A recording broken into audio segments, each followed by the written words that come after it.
November 19th, you got for us? I love that these level of days we're starting off and ending off with these fucking stressful aspects. Okay, so as we can see here, 11/19 on the 18th, we're having this little bit of stress or tension in regards to something that needs to be fucking changed, right? An old belief that needs to be changed in regards to either your stability showing up like as your true self and your true emotional needs and desires, like dark and light, okay? And or being about finances in the same kind of way. And this releasing of any kind of guilt or shame around those two things. And this understanding that we have to now move into making these decisions about who the fuck we're going to show up as. And so then when we move into the, oh, this looks like a good time to get some sleep, actually. Then when we're moving to this aspect at 5:25 a.m., this is now Saturn asking kind of a similar question, right? Where, you know, the moon at 10 degrees of Scorpio is like, that's a Capricorn degree. And so there is focus, right? There is goal setting. There is like building a foundation, right? So if we're building this foundation that wants to lead to this investment space and this like space of really tapping into that root chakra, that creative sexual energy, then you need to be connected to who you are, right? So Saturn at the Aries degree, 25 degrees, I am in Pisces, retrograding, and it's almost done with this lesson, right? And it's kind of saying like the only way that you're going to be able to focus and lock in and, you know, start this new thing, this new investment, is if you're in a rule structure and how you judge yourself and what you believe to be true about what's worthy of you judging yourself and being critical of yourself about the sort of person that you want to be. It needs to be I am. Like you're never going to find the same sort of discipline to achieve something if it's not your own. It's not what you want. And then we get a little bit of help from this semi-sextile to Mars, both at 10 degrees here. So this could do a number of things. You might wake up like ready to fucking take on the world, or you might wake up and feel like, depending on where your wound placements are, really, if you have any kind of Lilith or Chiron in Capricorn, then this could really make you feel like you haven't worked hard enough, right? Make you feel like you really do need to put in a little bit more work. You need to be more focused, okay? But Mars at 10 degrees of Sagittarius is actually here to help us do that, help us focus. So this is where these two are meeting up. We get Saturn kind of says, hey, we need to look at this inner rule structure. You need to make a fucking decision about something. And then this one with Mars sort of says, okay, well then are we ready to go? Are we ready to move, right? And then this little bit of like make a fucking decision, again, it's coming in here because there is something that you kind of locked in stubbornly that you believed that was ancestral, generational, or belonged to your parents, and it needs to be let go of because you're not fucking going anywhere until you let it go. You're going to keep looping around. So then this conjunction to Venus, 3:49 p.m. this afternoon is very interesting and very fucking powerful, okay? This conjunction to Venus happening at the Gemini degree is bringing in so much curiosity when it comes to investing in a relationship, investing in something of value, right? Venus. So a relationship or a job or a contract or something like this. So this conjunction to Venus, and again, depending on where Scorpio is in your chart, it's going to be about what it is that you are focused on for a long-term goal, that you are investing in, that is worthy of your time long-term, that you are setting goals for, right? And then this trine to the node in the same degrees, right? So the moon is going to be conjunct Venus and trining the nodes all kind of at the same time. So this energy is very much about allowing yourself to be open and curious about where it is that you're going, why that might feel uncomfortable, and how having the right sort of people, either in the workplace or around you in a relationship dynamic, increases your worth in a way that makes you secure enough to be curious about these things that might feel different, that might feel new, that might be a little bit uncomfortable.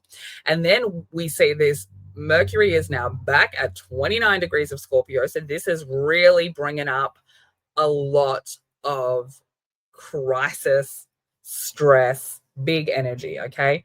Big energy. 10:44 p.m., Mercury is making an opposition to the Uranus retrograde at 29 degrees of Taurus.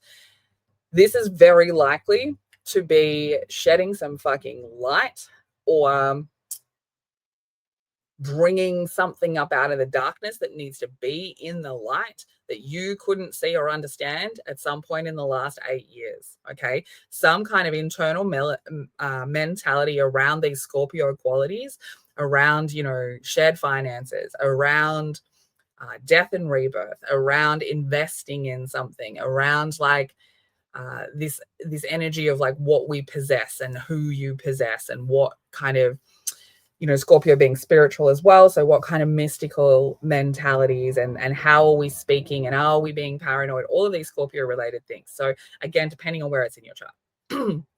And so being in this kind of tug of war energy, it's like this Mercury, 29 degrees of Scorpio, right? 29 degrees is a crisis degree because it's about to move into the new sign.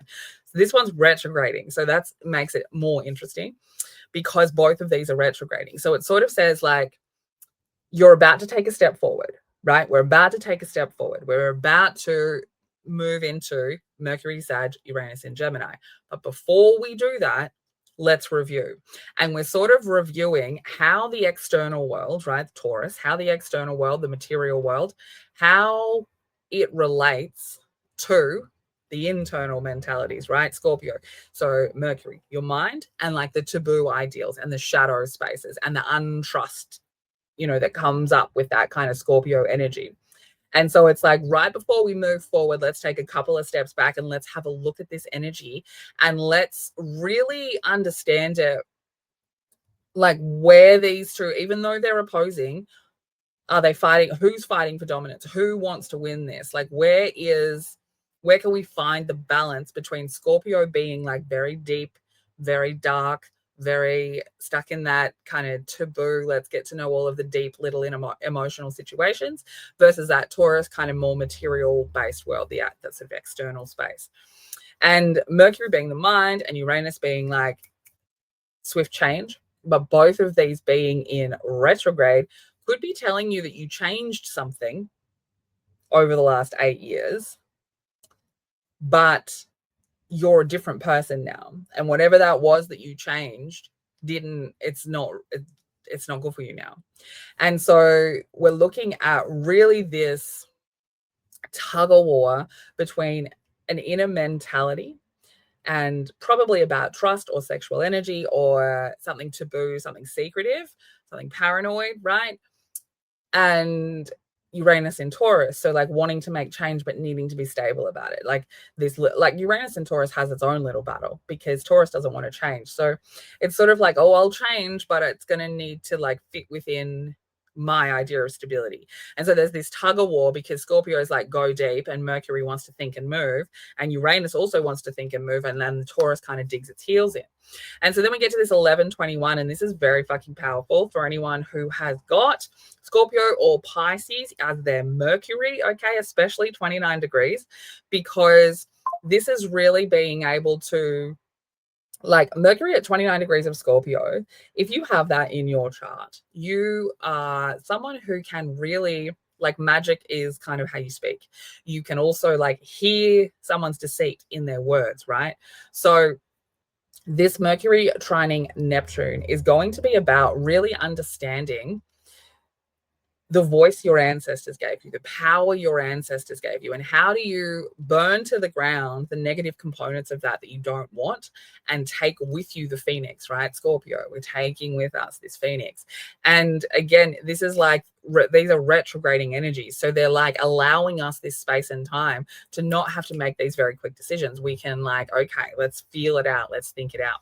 But if you are working with your ancestors, this is an excellent aspect. Okay, 11:21 p.m. This is almost being able to talk directly to them. I would advise anyone who does manifestations kind of through your ancestral work to be out there talking to them. Okay, on the evening of the 19th. That's very fucking powerful energy, really, from 4 p.m.